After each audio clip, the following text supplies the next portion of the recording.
कभी सोचा है एक ऐसे दरबार के बारे में जहां संगीत में इतनी ताकत हो कि उससे दिए जल उठें और जहां किसी की हाजिर जवाबी से पूरे साम्राज्य की शान बढ़ जाए? जी हाँ, आज हम बात करने वाले हैं मुगल बादशाह अकबर के उसी शानदार दरबार की। एक ऐसी जगह जहां कला, ज्ञान और शासन तीनों का एक अद्भुत संगम देखने को मिलता है। लेकिन रुकिए, इस पूरी कहानी में एक बहुत बड़ा और बहुत ही दिलचस्प सवाल छिपा है। एक ऐसा बादशाह जो खुद कभी पढ़ लिख नहीं सका, उसने आखिर कैसे अपने जमाने के सबसे तेज दिमागों और सबसे बड़े हुनरमंदों को एक छत के नीचे इकट्ठा कर लिया? यही वो पहेली है जिसे आज हम मिलकर सुलझाने की कोशिश करेंगे। तो इस पहेली का जवाब अकबर की सबसे बड़ी खूबी में छिपा है, और वो खूबी थी हीरे को परखने की उनकी नज़र। वो सिर्फ एक बादशाह नहीं थे, बल्कि टैलेंट के पारखी थे। और इसी पारखी नज़र ने जन्म दिया उनकी सबसे बड़ी विरासत को, यानी उनके नवरत्नों को। तो आखिर ये नवरत्न यानी 9 रत्न थे कौन? नहीं, ये कोई कीमती पत्थर नहीं थे, बल्कि ये थे अकबर के दरबार के वो 9 चमकते सितारे, जिनमें से हर एक अपनी फील्ड का मास्टर था। समझ लीजिए कि ये सिर्फ दरबारी नहीं थे, ये वो लोग थे जिन्होंने मिलकर अकबर के साम्राज्य की नींव रखी और उसकी आत्मा को एक शक्ल दी। जरा इस लिस्ट को देखिए। ये सिर्फ एक लिस्ट नहीं है, ये अपने आप में एक पूरी आकाशगंगा है। बीरबल अपनी हाजिर जवाबी के लिए जाने जाते थे, तो तानसेन अपने दिव्य संगीत के लिए, राजा मानसिंह अपनी बेजोड़ सैन्य रणनीति के लिए, तो राजा टोडरमल अपनी जबरदस्त आर्थिक समझ के लिए।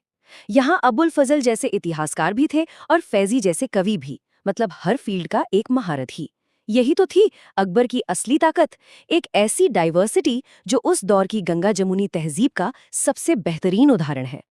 चलिए, अब इन 9 रत्नों में से उन 2 की बात करते हैं जिनकी कहानियां आज भी हमारे बीच जिंदा हैं। एक जिनकी जुबान में सरस्वती का वास था, और दूसरे जिनके सुरों में कायनात का जादू। एक तरफ थे बीरबल, जिनका असली नाम महेश दास था। वो अकबर के सबसे करीबी दोस्त और सलाहकार थे।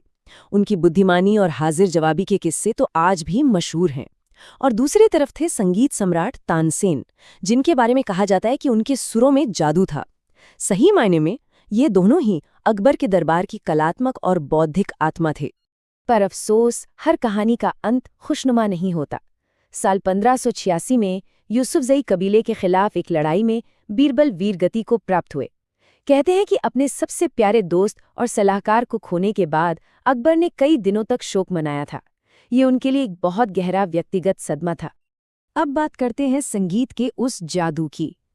कहानियों में ऐसा कहा गया है कि जब संगीत सम्राट तानसेन राग दीपक छेड़ते थे, तो दरबार में बुझे हुए दिए भी अपने आप जल उठते थे। जरा सोचकर देखिए, सुरों में वो ताकत जो आग पैदा कर दे। और ये जादू सिर्फ यहीं तक नहीं था। जब वो राग मल्हार गाते थे, तो कहते हैं कि तपती धूप में भी आसमान में बादल घिराते थे और बारिश होने लगती थी। देखिए, ये सिर्फ कहानियां नहीं हैं, ये इस बात का प्रतीक है कि अकबर के दरबार में कला और कलाकार को किस हद तक सम्मान दिया जाता था। लेकिन एक महान साम्राज्य सिर्फ कला और संस्कृति पर नहीं चलता। उसे चलाने के लिए एक मजबूत एडमिनिस्ट्रेटिव ढांचा भी चाहिए, और इस ढांचे की नींव रखने वाले थे राजा टोडरमल, अकबर के साम्राज्य के असली स्तंभ।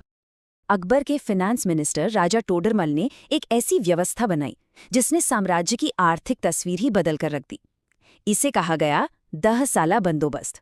अब सीधे शब्दों में कहें तो ये जमीन को नापने और उस पर लगने वाले टैक्स को तय करने का एक बहुत ही साइंटिफिक तरीका था। इससे किसानों और साम्राज्य दोनों के लिए चीजें काफी आसान और निष्पक्ष हो गईं। और ये सिस्टम इतना कामयाब हुआ कि इसका असर आने वाली कई सदियों तक महसूस किया गया। तो अब अकबर के शासन से हटकर जरा उनके मन की दुनिया में झांकते हैं। ये एक बादशाह की सत्य की खोज की कहानी है, एक ऐसी आध्यात्मिक यात्रा जो फतेहपुर सीकरी के इबादत खाने से शुरू हुई और दीन-ए-इलाही की मंजिल तक पहुंची। इस यात्रा के 3 बहुत अहम पड़ाव थे। पहला, 1575 में इबादत खाना की स्थापना। ये एक ऐसा हॉल था जहां हिंदू, मुस्लिम, ईसाई, पारसी, मतलब सभी धर्मों के ज्ञानी सत्य पर बहस करते थे। फिर 1579 में आया मजहर, जिसके जरिए अकबर ने खुद को धार्मिक मामलों में अंतिम फैसला लेने का अधिकार दिया, और इन सब बहसों और विचारों का नतीजा 1582 में दीन इलाही के रूप में सामने आया। और सोचिए, हमें इस सुनहरे दौर की इतनी बारीक जानकारी मिली कैसे? इसका पूरा श्रेय जाता है नवरत्नों में से एक महान इतिहासकार अबुल फजल को। उन्होंने ही अपनी अमर किताबों अकबरनामा और आईने अकबरी में इस पूरे दौर को हमेशा हमेशा के लिए दर्ज कर लिया। लेकिन हाँ, दीन इलाही को लेकर एक बहुत बड़ी गलतफहमी है। ये कोई नया धर्म नहीं था, ना ही इसका मकसद किसी का धर्म बदलवाना था।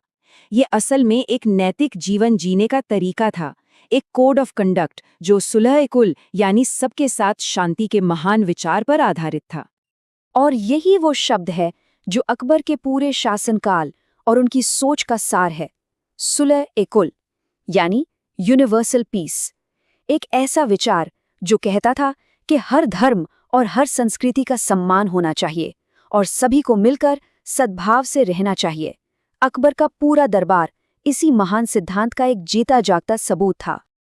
और यही हम आज के सबसे बड़े सवाल पर आकर रुकते हैं। सदियों पहले देखा गया सुलह-ए-कुल का ये सपना, क्या आज की हमारी इस दुनिया के लिए भी कोई मायने रखता है?